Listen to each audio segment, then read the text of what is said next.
तो finally railway exam 2026 के लिए मैं आप सभी का स्वागत करता हूं आज की क्लास में। और आज हम लोग लास्ट 1 ईयर का करंट अफेयर और जीके जीएस का पूरा कंप्लीट रिवीजन करने वाले हैं। ये आप सभी के लिए 2026 के एग्जाम के लिए पूरा रिवीजन रहेगा। 15 से 16 टॉपिक हम लोग रिवीजन कर रहे हैं। तो आज मैं आप सभी के सामने ये सारे इंपॉर्टेंट टॉपिक लेकर आया हूँ। जैसे आपने 2025 में रेलवे का एग्जाम दिया था, उसमें आप लोगों ने खुद देखा था कि अधिकतर मोस्ट इंपॉर्टेंट जो टॉपिक के सवाल पूछे गए थे वो यही टॉपिक से सवाल पूछे गए थे। तो आज मैं आप सभी के लिए ये सारे टॉपिक के सवाल लेकर आया हूँ। अलग अलग टॉपिक के अलग अलग सवालों को यहाँ पे हम लोग कवर करने वाले हैं। पूरा रिवीजन मैं आपको कवर करा दे रहा हूँ एग्जाम से पहले, क्योंकि एएलपी जेई टेक्नीशियन के आपके एग्जाम लगे हुए हैं। तो इन सारे एग्जाम को हम लोग टारगेट करते हुए मैं आप सभी को पूरा रिवीजन करा दूंगा सारे टॉपिक के अलग अलग सवालों को। तो आपके सामने पहला सवाल बनेगा कि आदम ब्रिज किसके मध्य में है। तो आदम ब्रिज किसके मध्य में है? तो सर इसका राइट आंसर हो जाएगा ये भारत और श्रीलंका के मध्य में है। तो भारत और श्रीलंका के मध्य में आदम ब्रिज है। तो option A will be the right answer हो जाएगा। और ये जो आदम ब्रिज है तो ये पम्बन द्वीप जो है ये आदम ब्रिज का ही हिस्सा है और पम्बन द्वीप पर ही रामेश्वर स्थित है। और आपसे ये पूछा जाए कि आदम ब्रिज उत्तर में पाक की खाड़ी में स्थित है और दक्षिण में मन्नार की खाड़ी में स्थित है आदम ब्रिज। तो ये आप सभी को जानकारी याद रखना है। साथ ही साथ और भी इंपॉर्टेंट जानकारी आपको मैं क्विक रिवीजन कराता हुआ चलूंगा, जो आपके एग्जाम के लिए इंपॉर्टेंट पॉइंट बनेंगे। कभी कभी आपसे 8 डिग्री चैनल से भी सवाल आ जाते हैं, 9 degree channel, 10 degree channel, Deccan pass. तो ये सब किसके मध्य हैं? आपसे एग्जाम में काफ़ी बार ये सवाल पूछा गया है। 8 डिग्री चैनल आपसे काफ़ी बार एग्जाम में आया है, तो ये मालदीव और मिनीकॉय के बीच में है। 9 डिग्री चैनल किसके मध्य में है? तो ये लक्षद्वीप और मिनीकॉय के बीच में है। 10 डिग्री चैनल किसके मध्य में है? तो ये छोटा अंडमान और कार निकोबार के मध्य में है। डेकन पास किसके मध्य में है? तो ये दक्षिण अंडमान और लघु अंडमान के बीच में डेकन पास है। तो ये सभी आपको याद रखना है। पाक खाड़ी की बात करें तो ये तमिलनाडु और श्रीलंका के बीच में है। अगर आपसे राज्य पूछा जाएगा तो तमिलनाडु और श्रीलंका के बीच में है। अगर आपसे भारत और श्रीलंका के बीच में कौन सी खाड़ी है? पाक खाड़ी है। पाक से आप लोग पाकिस्तान ना समझ लेना। कभी कभी होता है कि आप एग्जाम हॉल में बैठे हैं और जल्दी से पाक से आपके दिमाग में सही ऑप्शंस को ना सही करके गलत ऑप्शन चुन दो पाकिस्तान, तो पाकिस्तान गलत हो जाएगा। पाक से पाकिस्तान नहीं होगा, ये भारत और श्रीलंका के बीच में है। तमिलनाडु और श्रीलंका के बीच में है पाक खाड़ी। ये पॉइंट आपको याद रखना है। अब इसके बाद आपसे मन्नार की खाड़ी पूछी जा सकती है। तो मन्नार की खाड़ी दक्षिण पूर्वी तमिलनाडु और श्रीलंका के बीच में है। लक्षद्वीप सागर की बात करें तो ये लक्षद्वीप और मालाबार तट के बीच में है। ग्रैंड चैनल की बात करें तो ये सुमात्रा, इंडोनेशिया व निकोबार के बीच में है। तो ये आप सभी को इंपॉर्टेंट जानकारी याद रखना है। अब आपको मैं जितनी भी भारत में कौन कौन सी झीलें किस राज्य में हैं, क्योंकि एक सवाल आपके एग्जाम में झीलों से पूछा जाता है। तो यहाँ पे सत्ताल झील, नैनीताल झील, राकास ताल झील, इसी को राक्षस ताल झील भी कहते हैं, मालवा ताल झील। तो ये चारों जो झीलें हैं ये उत्तराखंड में है। कहाँ पर है? उत्तराखंड राज्य में है। हुसैन सागर झील कहाँ पर है? तो सर ये आंध्र प्रदेश में है, आंध्र प्रदेश में है। अब इसके बाद पुलिकत झील की बात करें तो ये तमिलनाडु में है। लोकटक झील कहाँ पर है? मणिपुर में है। डल झील कहाँ पर है? जम्मू कश्मीर में। वूलर झील कहाँ पर है? ये जम्मू कश्मीर में। मनसर झील कहाँ पर है? ये भी सर जम्मू कश्मीर में है। और जम्मू कश्मीर में मानस बल झील भी है। तो ये जम्मू कश्मीर से रिलेटेड इंपॉर्टेंट झीलें याद रखना है। और शेषनाग झील, नाग झील, तो ये सारी जितनी भी नांग करके झीलें हैं ये जम्मू कश्मीर में आपको मिलेंगी। अब इसके बाद राजसमंद झील कहाँ पर है? राजस्थान में है। अब राजस्थान से रिलेटेड राजसमंद झील, पिछौला झील, सामर झील आपको याद रखना है। तो ये सारी झीलें आपको याद रखना है। अब इसके बाद वेम्बनाड झील की बात करें तो ये केरल में है। लोनार झील कहाँ पर है? सर ये महाराष्ट्र में है। चिल्का झील कहाँ पर है? सर ये उड़ीसा में है। तो ये सारी इंपॉर्टेंट झीलें याद रखना है। इसके बाद अगला है कि आंध्र प्रदेश में कौन सी झील है? तो कुलेरू झील है। उत्तराखंड में कौन सी झील है? भीम झील है। जम्मू कश्मीर में कौन सी झील है? नागिन झील और शेषनाग झील। अगला सवाल बनेगा कि मानव विकास सूचकांक ह्यूमन डेवलपमेंट इंडेक्स 2025 में भारत की रैंक क्या है? तो भारत किस स्थान पर है? तो सर 130वें स्थान पर है। 130वें स्थान पर है भारत ह्यूमन डेवलपमेंट इंडेक्स 2025 में। अब रैंक इंडेक्स से जुड़े जो भी इंपॉर्टेंट करंट अफेयर्स होते हैं उनमें आपको 3 बातों को याद रखना होता है। एक तो वो भारत की रैंक किस रैंक में है भारत इंडेक्स में, और उस रिपोर्ट को रिलीज किसके द्वारा किया जाता है, वो रिपोर्ट कौन जारी करता है, और इसके बाद कौन सा देश उसमें कौन सा देश उसमें पहले स्थान पर है। तो 3 मुख्य बातें आपको रैंक इंडेक्स से जुड़ी करंट अफेयर्स में ध्यान रखनी होती हैं। तो ह्यूमन डेवलपमेंट इंडेक्स में भारत की रैंक 130वीं रैंक है। तो ये आप सभी को याद रखना है। बाकी आपको मैं फोटो भी दिखा दे रहा हूँ, यहाँ पे आप ये फोटो देख लीजिए कि ह्यूमन डेवलपमेंट इंडेक्स 2025 में भारत 130वें स्थान पर है। और इस रिपोर्ट को जारी किसके द्वारा किया गया है, तो यूएनडीपी के द्वारा इस रिपोर्ट को जारी किया जाता है। अब आपसे पूछा जाए कि ह्यूमन डेवलपमेंट इंडेक्स में कौन सा देश पहले स्थान पर है। एक तो भारत की रैंक आपको याद रखनी है, दूसरी बात और पहली चीज कि उस इंडेक्स में कौन सा देश पहले स्थान पर है। तो पहले स्थान पर आइसलैंड है, पहले स्थान पर आइसलैंड है और 130वें स्थान पर भारत की रैंक है। तो ये रैंक आपको याद रखना है। अगला सवाल बनेगा कि दक्षिण अमेरिका का अमेजन क्षेत्र और अफ्रीका का कांगो क्षेत्र डैश में स्थित है। तो कहां पर स्थित है, किस क्षेत्र में स्थित है, किस मानसून में, किस रेखा में, किस बेल्ट पर। तो राइट आंसर हो जाएगा ये भूमध्य रेखा में है। तो भूमध्य रेखा में दक्षिण अमेरिका की जो अमेजन क्षेत्र है और अफ्रीका का जो कांगो क्षेत्र है ये भूमध्य रेखा यानी कि इक्वेटर रेखा पर स्थित है। अब आपको मैं दक्षिण अमेरिका का मैप दिखा दे रहा हूं, क्योंकि जो दक्षिण अमेरिका महाद्वीप है इससे भी आपके एग्जाम में जो इंपॉर्टेंट बातें, जो इंपॉर्टेंट पॉइंट बनेंगी एग्जाम के लिए वो यहाँ पे आपको मैं रिवीजन करा दे रहा हूं। अगर आपसे पूछा जाए कि पंपास घास के मैदान किस महाद्वीप में है, तो साउथ अमेरिका में है। ठीक है, अब आपसे पूछा जाए कि कहाँ कहाँ ये फैले हुए हैं, कौन कौन से देशों में, तो अर्जेंटीना, उरुग्वे, पराग्वे और ब्राजील देशों तक ये फैले हुए हैं पंपास घास के मैदान। तो पंपास घास के मैदान ये है पंपास घास के मैदान। ठीक है, अब इसके बाद लानोस घास के मैदान कौन कौन से देशों में है, तो वेनेजुएला और कोलंबिया। तो यहाँ पे आप मैप में देख लो, ये है लानोस घास के मैदान। तो ये वेनेजुएला और कोलंबिया में फैले हुए हैं। अब एंडीज पर्वत की बात करें तो एंडीज पर्वत चिली, अर्जेंटीना, पराग्वे, बोल्विया देशों तक ये फैले हुए हैं। तो ये है एंडीज पर्वत, ये है एंडीज पर्वत। तो ये आप यहाँ पे देख सकते हैं। अब आपसे पूछा जा सकता है कि अमेजन नदी किस रेखा में स्थित है, तो ये है अमेजन बेसिन। तो ये इक्वेटर रेखा 0 डिग्री पर देख सकते हैं। तो यहाँ पे भूमध्य रेखा में अमेजन बेसिन है। तो ये आपको याद रखना है। तो इसके बाद अटाकामा रेगिस्तान की बात करें तो ये रहा अटाकामा डेजर्ट, जो कि ये कहाँ कहाँ पर है, अर्जेंटीना और चिली जैसे देशों तक ये फैला हुआ है अधिकतर। तो ये है चिली और ये है अर्जेंटीना। तो यहाँ तक ये अटाकामा डेजर्ट फैला हुआ है। अब आपसे पेटागोनियन रेगिस्तान की बात एग्जाम में पूछ सकता है कि पेटागोनियन रेगिस्तान किस देश में है, तो अर्जेंटीना में है पेटागोनियन। ये है पेटागोनियन, तो ये है अर्जेंटीना। ठीक है, तो ये अफ्रीका यानी साउथ, ये है साउथ अमेरिका महाद्वीप के रिलेटेड एग्जाम के लिए इंपॉर्टेंट चीज़ है। तो ये आप सभी को याद रखना है। अगला सवाल बनेगा कि नाइट फ्रैंक की द वेल्थ रिपोर्ट 2025 में भारत की रैंक क्या है, भारत किस स्थान पर है। तो सर भारत स्थान पर है 4थे स्थान पर। तो 4th पोजीशन पे है द वेल्थ रिपोर्ट 2025 में। और इस रिपोर्ट को किसने जारी किया, नाइट फ्रैंक के द्वारा इस रिपोर्ट को जारी किया गया है। अब यहाँ पे टॉप देश कौन कौन से हैं, पहली रैंक तो अमेरिका की है, दूसरी रैंक चाइना की है, तीसरी रैंक जापान की है और चौथी रैंक भारत की है। ठीक है, द वेल्थ रिपोर्ट 2025 में यानी कि विश्व संपत्ति रैंकिंग में भारत 4थे स्थान पर है। तो यहाँ पे आप देख सकते हैं कि वैश्विक संपत्ति रैंकिंग में भारत 4थे स्थान पर है और इस रिपोर्ट को नाइट फ्रैंक के द्वारा रिलीज किया गया है। तो पहली रैंक किसकी है, मेरे साथ एक बार दोहराइए, यूएसए की है। दूसरी रैंक किसकी है, चाइना की है। तीसरी रैंक किसकी है भाई साहब, तीसरी रैंक किसकी है, जापान की है। और चौथी रैंक किसकी है, भारत की है। भारत इसमें 4थे स्थान पर है। तो ये आप सभी को याद रखना है। अगला सवाल बनेगा कि योजना आयोग के अंतिम उपाध्यक्ष कौन थे, तो सर इसका राइट आंसर हो जाएगा मोंटेक सिंह अहलुवालिया। तो मोंटेक सिंह अहलुवालिया जो कि ये योजना आयोग के अंतिम उपाध्यक्ष थे। तो ऑप्शन डी इसका राइट आंसर हो जाएगा। अगला सवाल बनेगा कि कर्क रेखा कितने राज्यों से होकर गुजरती है, तो कर्क रेखा 8 राज्यों से होकर गुजरती है। राजस्थान, गुजरात, मध्य प्रदेश, छत्तीसगढ़, झारखंड हो गया, पश्चिम बंगाल हो गया, मिजोरम हो गया।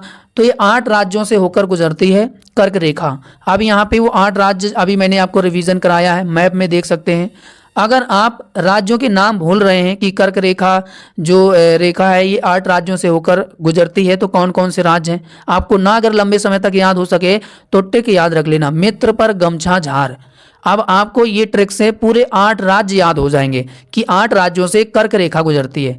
तो मी से हो जाएगा मिजोरम, त्रा से हो जाएगा त्रिपुरा, पा से हो जाएगा पश्चिम बंगाल, रा से हो जाएगा राजस्थान, गा से हो जाएगा गुजरात, मा से हो जाएगा मध्य प्रदेश, छा से हो जाएगा छत्तीसगढ़ और झार से हो जाएगा झारखंड। तो ये 8 राज्य हैं टोटल जो कि कर्क रेखा इन 8 राज्यों से होकर गुजरती है। तो ये आप सभी को याद रखना है। और भी फोटो शानदार देख सकते हैं मैप का, गुजरात, राजस्थान, मध्य प्रदेश, छत्तीसगढ़ और झारखंड, पश्चिम बंगाल, त्रिपुरा, मिजोरम। तो ये आपको सीक्वेंस भी याद रखना है, ठीक है। तो ये आप सभी को याद रखना है। अगला सवाल बनेगा कि ग्लोबल फायर पावर इंडेक्स 2025 में भारत कौन से नंबर पर है, भारत किस स्थान पर है। तो सर इसका राइट आंसर हो जाएगा भारत चौथे स्थान पर है। भारत की रैंक 4th पोजीशन पर है भारत है ग्लोबल फायर पावर इंडेक्स 2025 में। तो ऑप्शन से सी इसका राइट आंसर हो जाएगा कि India ranked 4th on the global fire power index 2025।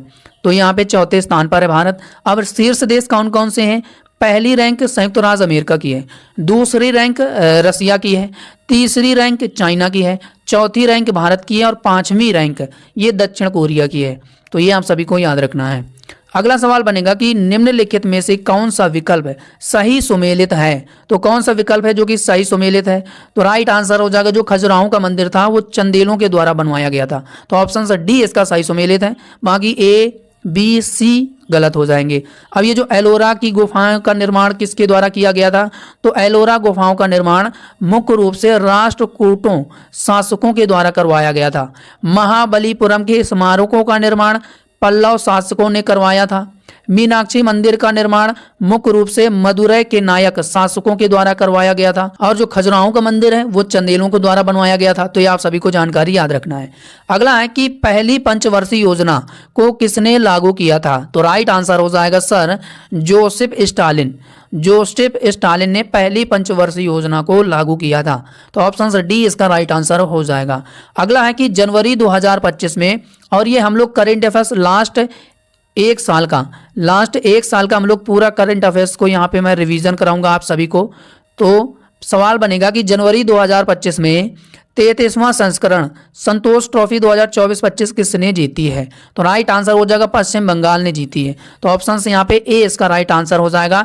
Sport current affairs में संस्करण जैसे स्पोर्ट करंट अफेयर्स के सवाल आपके एग्जाम में खूब आते हैं और 2025 में खूब पूछे गए हैं।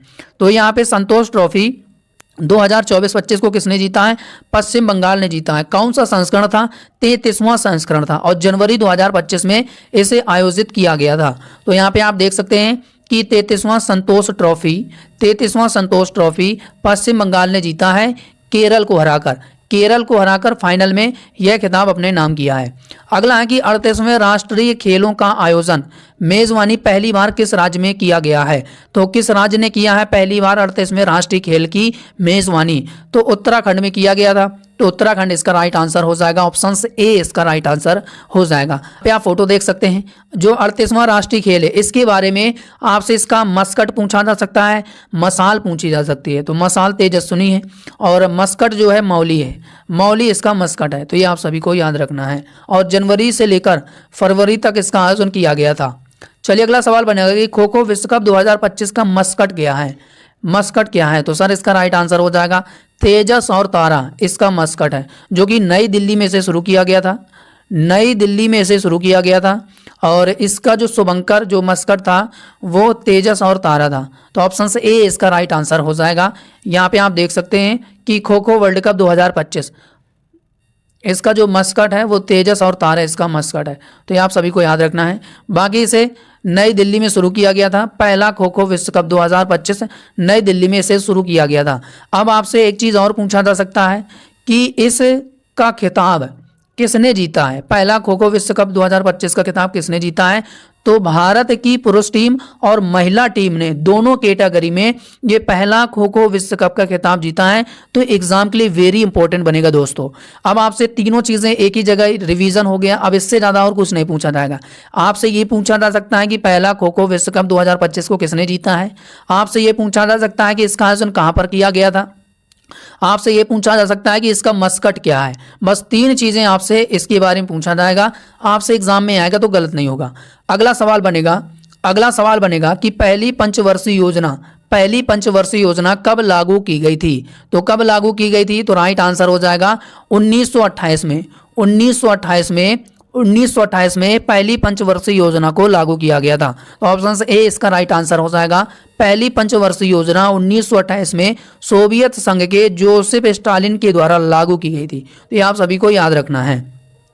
अगला है कि हाल ही में नोबेल पुरस्कार विजेता रविंद्रनाथ टैगोर की प्रतिमा कहाँ पर स्थित भारतीय दूतावास में अनावरण किया गया है? तो रविंद्रनाथ टैगोर की प्रतिमा का अनावरण कहाँ पर किया गया है? तो सर इसका राइट आंसर हो जाएगा बीजिंग में स्थित भारतीय दूतावास में इसका अनावरण किया गया है। तो ऑप्शन यहाँ पे ए इसका राइट आंसर हो जाएगा। तो यहाँ पे आप फोटो भी देख सकते हैं।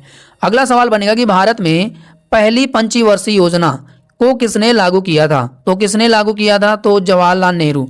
तो जवाहरलाल नेहरू ने 1951 में 1951 से 56 तक पहली पंचवर्षीय योजना चली थी, जिसमें जवाहरलाल नेहरू ने 1951 में पहली पंचवर्षीय योजना को लागू किया था। तो ऑप्शन सी इसका राइट आंसर हो जाएगा। 1951 में पहली पंचवर्षीय योजना भारत में लागू की गई थी पंडित जवाहरलाल नेहरू के नेतृत्व में। तो ये आप सभी को याद रखना है।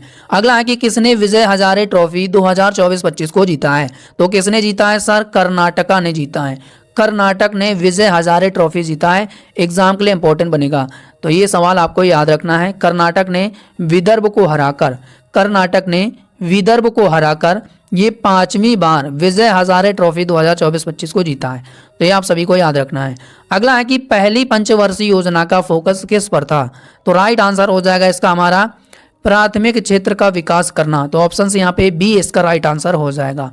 अगला है कि पहली पंचवर्षीय योजना में कौन सा आर्थिक मॉडल अपनाया गया था? तो राइट आंसर हो जाएगा हैरो डोमर मॉडल अपनाया गया था।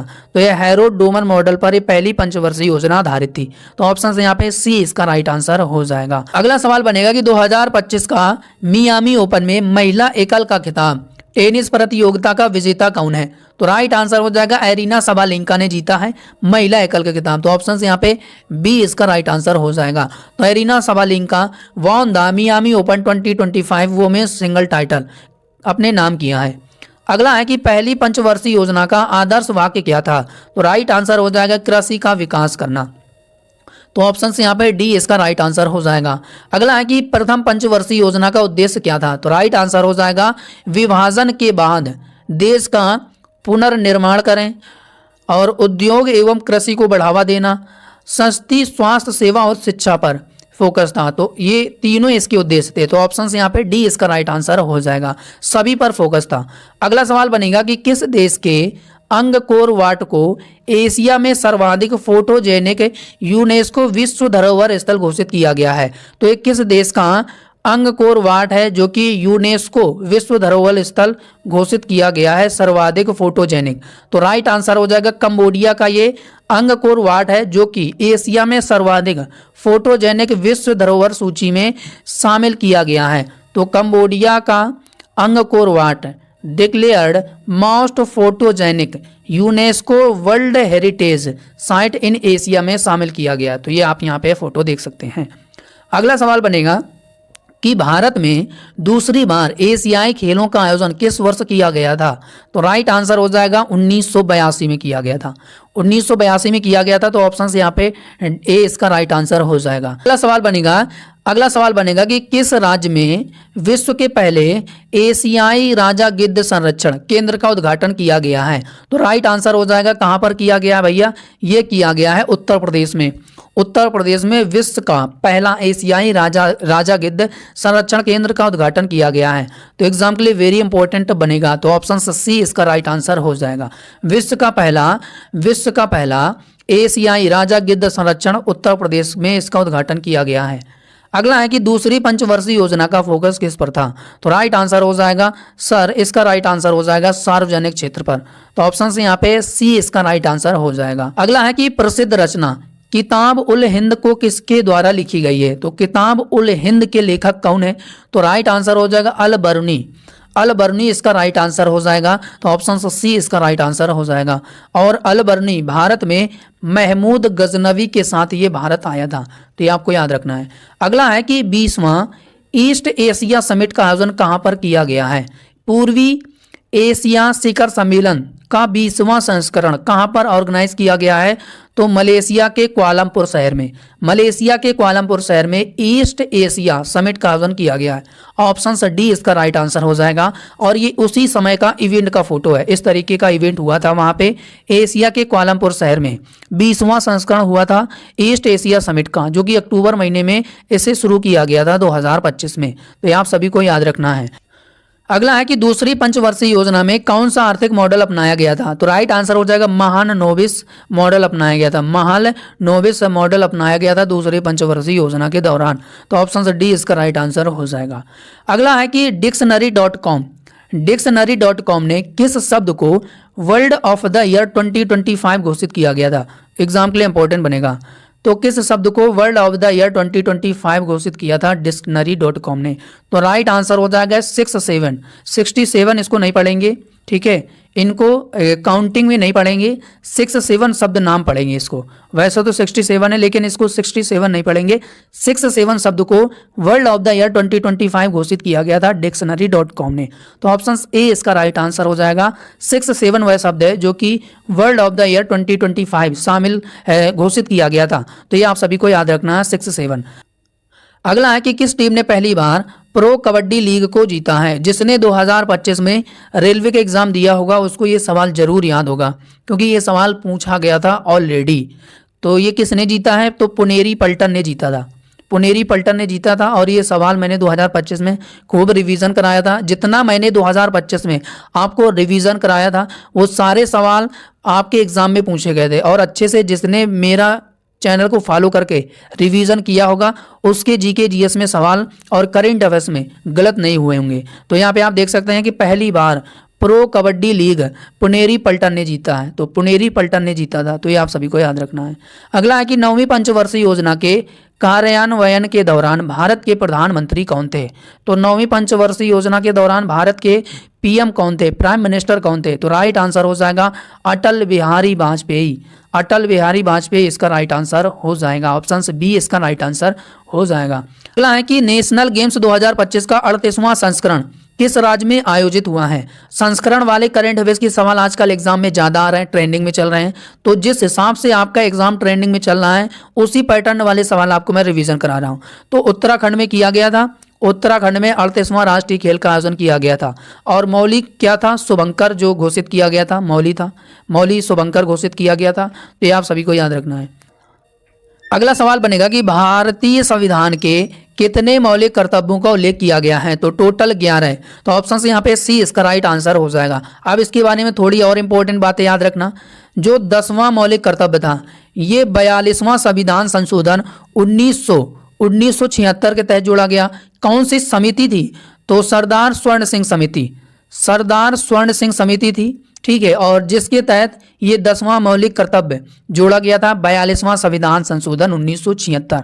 तो ये आपको पॉइंट याद रखना है। और ये जो 11वां मौलिक कर्तव्य जोड़ा गया था, ये जो 11वां मौलिक कर्तव्य जोड़ा गया था वो 86वां संविधान संशोधन 2002 के तहत ये 11वां मौलिक कर्तव्य जोड़ा गया था।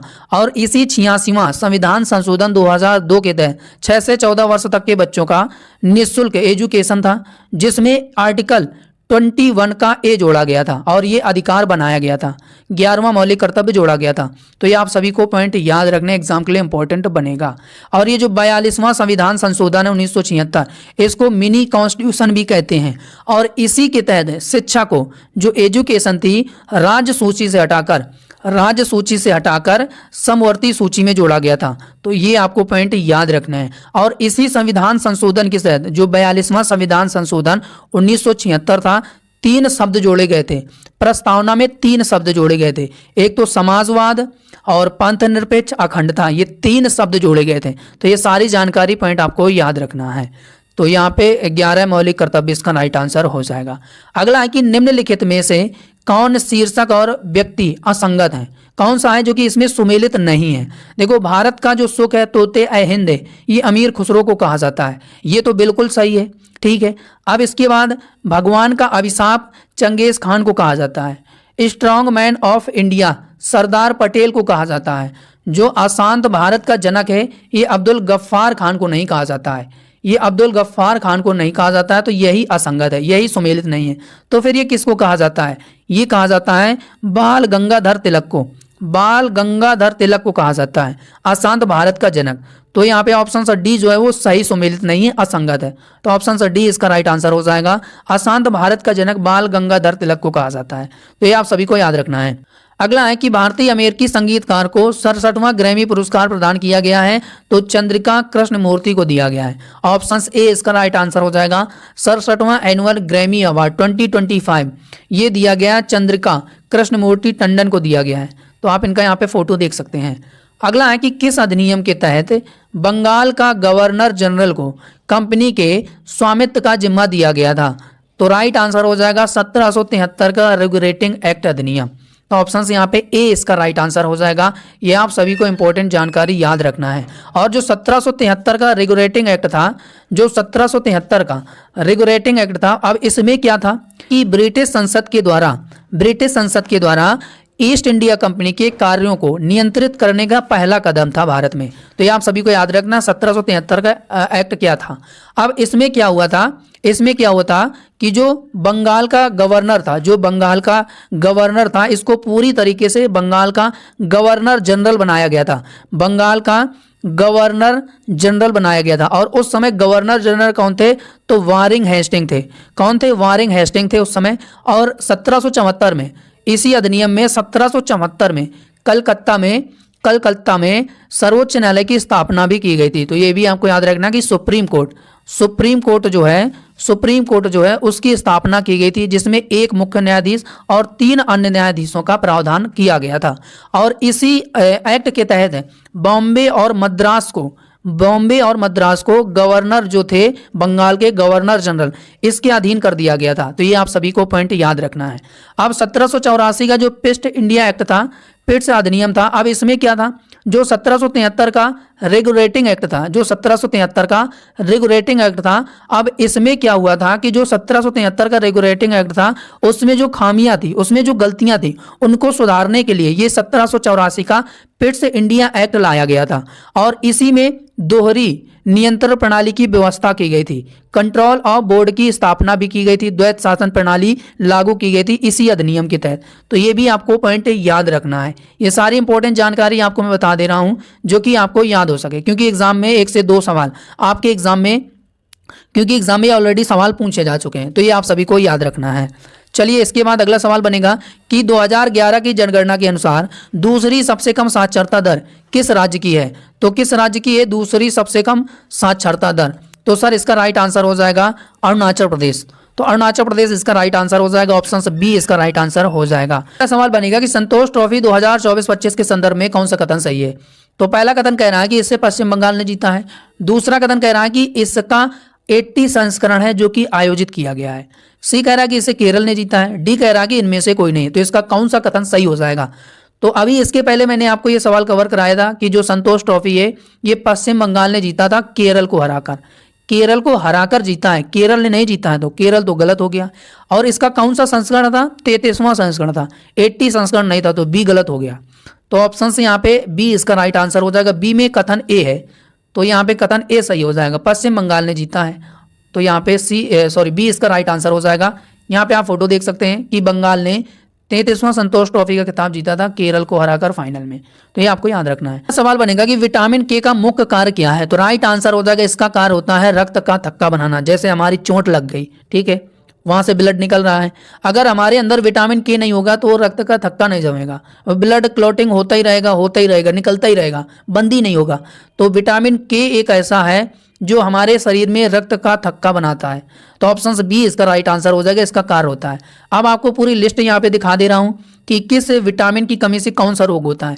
विटामिन ए की कमी है तो आपको रतौंधी हो जाएगा, B1 की कमी है तो बेरी हो जाएगा, B2 की कमी है तो एरिवोफ्लाविनोसिस हो जाएगा, विटामिन B3 की कमी है तो पेलाग्रा हो जाएगा, विटामिन B5 की कमी है अपसंवेदन हो जाएगा, विटामिन B6 रक्ताल्पता हो जाएगा, B7 त्वचा शोध आंत्र शोध हो जाएगा, विटामिन C स्कर्वी मसूड़ों में सूजन, तो ये आपको रोग हो जाएगा। डी की कमी से क्या हो जाएगा, सूखा रोग और अस्थि मृदुता हो जाएगा। विटामिन ए की कमी से पुरुषों में बाजपन, गर्भपात, महिलाओं में समस्याएं।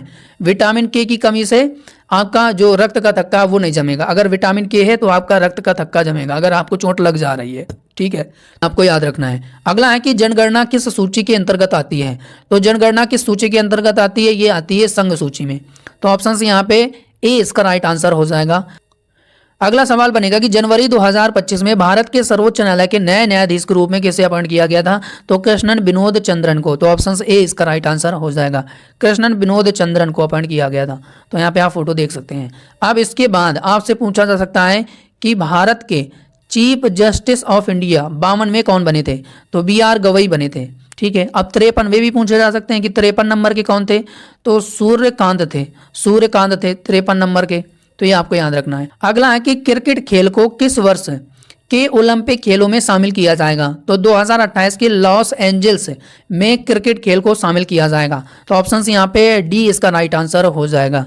तो यहाँ पे आप फोटो देख सकते हैं कि लॉस एंजल्स में 2028 में क्रिकेट को शामिल किया जाएगा। अगला है, अब आपसे समर ओलंपिक के बारे में पूछा जा सकता है कि 2024 में कहां पर शुरू किया गया था, फ्रांस में हुआ था। अब 2028 में कहां पर होगा, USA में होगा। 2032 में कहां पर होगा, ऑस्ट्रेलिया में होगा 2032 में। और ये हर साल 4 वर्ष के अंतराल में आयोजित किए जाते हैं। अब विंटर की बात करें तो 2026 में इटली में विंटर ओलंपिक का आयोजन किया जाएगा। 2030 में फ्रांस में होगा, 2034 में USA में होगा। तो ये आपको लिस्ट याद रखना है। अगला सवाल बनेगा कि 2011 की जनगणना के अनुसार भारत के किस राज्य में लिंगानुपात सबसे अधिक है। तो केरल की। तो केरल इसका राइट आंसर हो जाएगा। अब यहाँ पे लिंगानुपात वाले राज्य देख लो, केरल, यानी कि 1000 पुरुष में 1084 महिलाएं हैं, 1084 महिलाएं हैं। पुदुचेरी में बात करें तो 1000 पुरुष में 1037 हैं महिलाएं हैं। तमिलनाडु में 1000 पुरुष में 996 महिलाएं हैं। आंध्र प्रदेश में 1000 पुरुष में 993 महिलाएं हैं। छत्तीसगढ़ में 1000 पुरुष में 991 महिलाएं हैं। अंडमान और निकोबार में 876, दिल्ली में 868 और चंडीगढ़ में 818 है। दादर नगर हवेली में 774, दमन और दीव में 618। सबसे अधिक लिंगानुपात केरल राज्य का है। तो ये आपको याद रखना है। अगला है कि वर्ष 1975 में किए गए आपातकालीन उद्घोषणा के समय भारत के राष्ट्रपति कौन थे। तो फखरुद्दीन अहमद थे। तो ऑप्शन से यहाँ पे सी इसका राइट आंसर हो जाएगा। द सर्वेट ऑफ इंडिया सोसाइटी के संस्थापक कौन थे। तो राइट आंसर हो जाएगा गोपाल कृष्ण गोखले। तो ऑप्शन से यहाँ पे सी इसका राइट आंसर हो जाएगा। अगला है कि हुमायूं नामा मुगलों की दुनिया में एक झलक प्रदान करता है। ये पुस्तक को किसके द्वारा लिखा गया है। तो गुलबदन बेगम ने लिखा है इस पुस्तक को, हुमायूं नामा। तो ऑप्शन बी इसका राइट आंसर हो जाएगा। अगला आगे किसे दिल्ली उच्च न्यायालय का मुख्य न्यायाधीश अपॉइंट किया गया था। तो किसे किया गया है, राइट आंसर हो जाएगा देवेंद्र कुमार उपाध्याय। तो ऑप्शन से यहाँ पे बी इसका राइट आंसर हो जाएगा। Devendra Kumar Upadhyay take oath as Delhi high court CJ, इनको अपॉइंट किया गया है। अगला है कि 2011 की जनगणना के अनुसार किस राज्य की जनसंख्या सबसे कम है। तो राइट आंसर हो जाएगा सिक्किम इसका राइट आंसर हो जाएगा। अब आपको लिस्ट दिखा दे रहा हूँ और भी इंपॉर्टेंट, जैसे कि 2011 की जनगणना में क्षेत्रफल की दृष्टि से प्रमुख राज्य, सबसे बड़ा आपका जो राज्य है राजस्थान है, सबसे छोटा राज्य गोवा है और सबसे बड़ा केंद्र शासित प्रदेश कौन सा है, लक्षद्वीप है। सबसे छोटा केंद्र शासित प्रदेश सबसे बड़ा केंद्र शासित प्रदेश लद्दाख है, फिर सबसे छोटा केंद्र शासित प्रदेश लक्षद्वीप है। तो ये आपको याद रखना है। चलिए इसके बाद सर्वाधिक जनसंख्या वाले जो राज्य है परसेंट में, तो सबसे अधिक उत्तर प्रदेश, तो ये आपको याद रखना है। फिर महाराष्ट्र है, फिर बिहार है, फिर पश्चिम बंगाल है। तो ये आपको ये याद रखना है। चलिए न्यूनतम जनसंख्या वाले राज्य देख लो परसेंट में, सिक्किम है, मिजोरम है, अरुणाचल प्रदेश है, गोवा है। तो ये आपको याद रखना है। अगला है कि जितेंद्र पाल सिंह को किस देश में भारत के नए राजदूत अम्बेसडर अपॉइंट किया गया है। तो राइट आंसर हो जाएगा इसका हमारा इजराइल में भारत के नए राजदूत बनाए गए हैं जितेंद्र पाल सिंह को। तो ऑप्शन सी इसका राइट आंसर हो जाएगा। अगला सवाल बनेगा कि बक्सर का युद्ध किस वर्ष लड़ा गया था। तो राइट आंसर हो जाएगा 1764 में बक्सर का युद्ध हुआ था। और प्लासी का युद्ध हुआ था 1757 में। 1757 में प्लासी का युद्ध था और 1764 में बक्सर का युद्ध था। और जो 1764 का जो बक्सर युद्ध था, इसमें ब्रिटिश ईस्ट इंडिया कंपनी की तरफ से हेक्टर मनरो नेतृत्व कर रहे थे और एक तरफ मीर कासिम के नेतृत्व में अवध के नवाब शुजाउद्दौला और मुगल सम्राट शाह आलम द्वितीय एक तरफ थे। और इस युद्ध में के निर्णय के बाद जीता कौन था? ब्रिटिश ईस्ट इंडिया कंपनी की जीत हो गई थी। तो ये आपको याद रखना है 1764 का बक्सर का युद्ध। अगला सवाल बनेगा कि हाल ही में कौन सी राज्य सरकार बाहर से राज्य में प्रवेश करने वाले सभी वाहनों पर ग्रीन टैक्स लागू करेगी। तो ऐसा करने वाली कौन सी राज्य सरकार बनी है? तो उत्तराखंड बनी है। यानी कि उत्तराखंड राज्य में अगर बाहर से यानी कि किसी दूसरे राज्य से कोई अगर वाहन आ रहा है, प्रवेश कर रहा है उत्तराखंड में, तो वहां पे ग्रीन टैक्स लागू होगा। तो उत्तराखंड सरकार ने ये काम किया है। तो ऑप्शन से यहाँ पे डी इसका राइट आंसर हो जाएगा। तो अदर स्टेट से आने वाले जो भी वाहन हैं उस पर ग्रीन टैक्स लागू करेगी उत्तराखंड सरकार। तो यहाँ पे आप ये फोटो देख सकते हैं। चलिए इसके बाद अगला है कि एंथनी अल्बनीज को किस देश के नए प्रधानमंत्री के रूप में फिर से चुन लिया गया है? पुनः इनको अपॉइंट किया गया है। तो ऑस्ट्रेलिया के ये फिर से एंथनी अल्बनीज नए प्रधानमंत्री बने ऑस्ट्रेलिया के। तो ऑप्शन से ए इसका राइट आंसर हो जाएगा। री इलेक्शन यानी कि इनको दोबारा से ऑस्ट्रेलिया के प्रधानमंत्री बनाया गया है। तो ये आपको याद रखना है। अब अगला सवाल बनेगा कि योग दर्शन के संस्थापक कौन है? तो योग दर्शन के संस्थापक पतंजलि है। तो ऑप्शन से यहाँ पे सी इसका राइट आंसर हो जाएगा।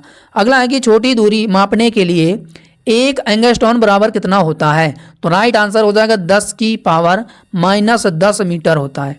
तो यहाँ पे ऑप्शन ए इसका राइट आंसर हो जाएगा। यहाँ पे 1 माइक्रोन बराबर होता है 10⁻⁻6 मीटर होता है। 1 फर्मी बराबर होता है 10⁻⁻15 मीटर। अगला सवाल बनेगा कि भारतीय मूल की किस महिला को कनाडा का नया विदेश मंत्री बनाया गया है? तो कनाडा का नया विदेश मंत्री किस भारतीय महिला को बनाया गया है? अनीता आनंद को बनाया गया है। अनीता आनंद को कनाडा में नया विदेश मंत्री बनाया गया है। तो ये आपको याद रखना है। अब कनाडा की राजधानी याद रखना, ओटावा इसकी राजधानी है। अगला है कि वन महोत्सव किस वर्ष में आरंभ किया गया था? तो किस वर्ष आरंभ किया गया था वन महोत्सव? तो राइट आंसर हो जाएगा 1950 को। तो ऑप्शन से यहाँ पे बी इसका राइट आंसर हो जाएगा। अगला है कि आयतन के मापन के लिए किसका प्रयोग किया जाता है? तो सर गैलन का प्रयोग किया जाता है। तो गैलन इसका राइट आंसर हो जाएगा। अब आपको लिस्ट दिखा दे रहा हूँ। अल्टीमीटर जो है ये उड़ते विमान की ऊंचाई के लिए होता है। अमीटर विद्युत धारा मापने के लिए, बैरोमीटर वायुमंडलीय दाब नापने के लिए, एनीमोमीटर वायु की चाल मापने के लिए, फैदोमीटर समुद्र की गहराई मापने के लिए होता है, गैल्वेनोमीटर ये कम विद्युत धारा को मापता है, यानी कि करंट की दिशा भी बताता है। अगर करंट की दिशा जब कम हो तब बताएगा। तो ये आपको याद रखना है। अगला सवाल बनेगा कि जनगण मन पहली बार किस भारतीय कांग्रेस अधिवेशन में पहली बार गाया गया था? तो राइट आंसर हो जाएगा ये गाया गया था कलकत्ता अधिवेशन में। 1911 के कलकत्ता अधिवेशन में पहली बार राष्ट्रगान जन गण मन गाया गया था। तो ऑप्शन से यहाँ पे सी इसका राइट आंसर हो जाएगा। अब इस अधिवेशन की अध्यक्षता किसके द्वारा की गई थी?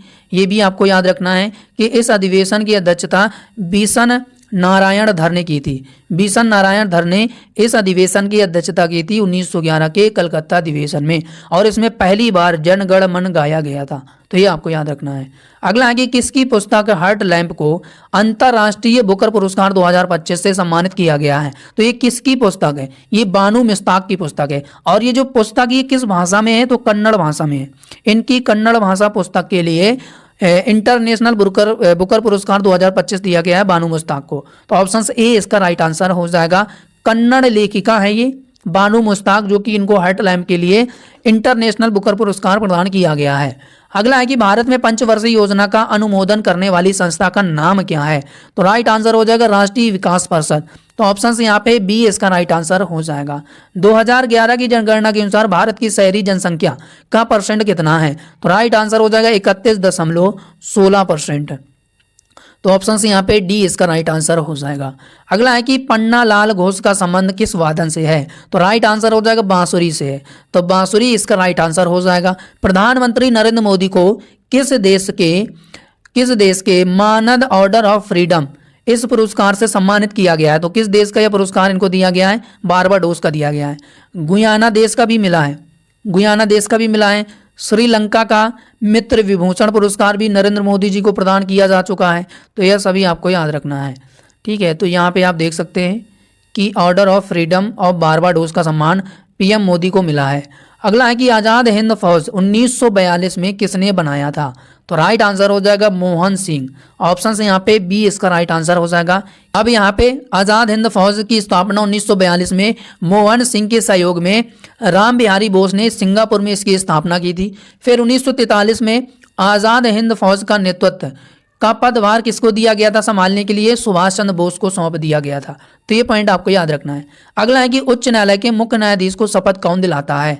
तो राइट आंसर हो जाएगा राज्यपाल। राज्यपाल इसका राइट आंसर हो जाएगा। अगला है कि कौन सा देश एएफसी महिला एशियाई कप 2026 की मेजबानी करेगा? तो ऑस्ट्रेलिया कर रहा है 2026 में। तो ऑप्शन सी इसका राइट आंसर हो जाएगा। अगला सवाल बनेगा कि विश्व में सबसे ज़्यादा रेशम का उत्पादन करने वाला कौन सा देश पहले स्थान पर है, शीर्ष पर है, या सबसे ज़्यादा रेशम का उत्पादन होता है? तो राइट आंसर हो जाएगा चाइना। चाइना जो है विश्व में सबसे ज़्यादा रेशम का उत्पादन करने वाला देश बन गया है। तो ऑप्शन यहाँ पे बी इसका राइट आंसर हो जाएगा। सविनय अवज्ञा आंदोलन के दौरान भारत के गवर्नर जनरल कौन थे? तो 1930 में सविनय अवज्ञा आंदोलन शुरू किया गया था और भारत के गवर्नर जनरल कौन थे? तो इरविन थे। इरविन इसका राइट आंसर हो जाएगा, एडवर्ड इरविन। अब यहाँ पे जो सविनय अवज्ञा आंदोलन 1930 में उस समय भारत के जो governor general viceroy Lord Irwin थे और इनका जो कार्यकाल था 1926 से लेकर 31 तक रहा था और 1931 में ही गांधी इरविन समझौता हुआ था, ठीक है, और दांडी मार्च भी शुरू किया गया था। तो ये आपको याद रखना है। अगला है कि कौन सा देश FIH hockey mains junior world cup 2025 की मेजबानी किया है? तो किस देश ने किया है? भारत ने किया था। तो भारत इसका राइट आंसर हो जाएगा। अगला सवाल बनेगा कि निम्नलिखित में से कौन सा हड़प्पा स्थल हरियाणा में स्थित है? तो राइट आंसर हो जाएगा इसका हमारा राखी गढ़ी। तो राखी गढ़ी इसका राइट आंसर हो जाएगा। और भी स्थान है जैसे कि हड़प्पा कहाँ पर है, मोहनजोदड़ो कहाँ पर है, किस नदी के किनारे हैं? तो रावी नदी के किनारे हड़प्पा है। पंजाब जो कि अब पाकिस्तान में है, तो पाकिस्तान में ये पड़ता है। मोहनजोदड़ो कहाँ पर है? पंजाब के सिंध प्रांत में, पाकिस्तान में, सिंधु नदी किनारे। चंद्रद्रोह की बात करें तो पाकिस्तान के सिंध में नवाबशाह में, सिंधु नदी के किनारे। लोथल कहाँ पर है? भारत में है, गुजरात के अहमदाबाद में है, भोगवा नदी किनारे। कालीबंगा जो कि काली चूड़ियों के साथ मिले हैं यहाँ से, राजस्थान हनुमानगढ़ी, घग्गर नदी किनारे। अब इसके बाद बनवाली की बात करें तो ये हरियाणा के फतेहाबाद में, घग्गर नदी किनारे। धौलावीरा कहाँ पर है? गुजरात के कच्छ में, लूनी नदी किनारे। तो ये आपको याद रखना है कि कौन सा स्थान कहाँ पर है। अगला है कि प्रायद्वीपीय पठार में उच्चतम चोटी कौन सी है? राइट आंसर हो जाएगा अनाईमुदी। अनाईमुदी चोटी है। तो ऑप्शन से यहाँ पे बी इसका राइट आंसर हो जाएगा।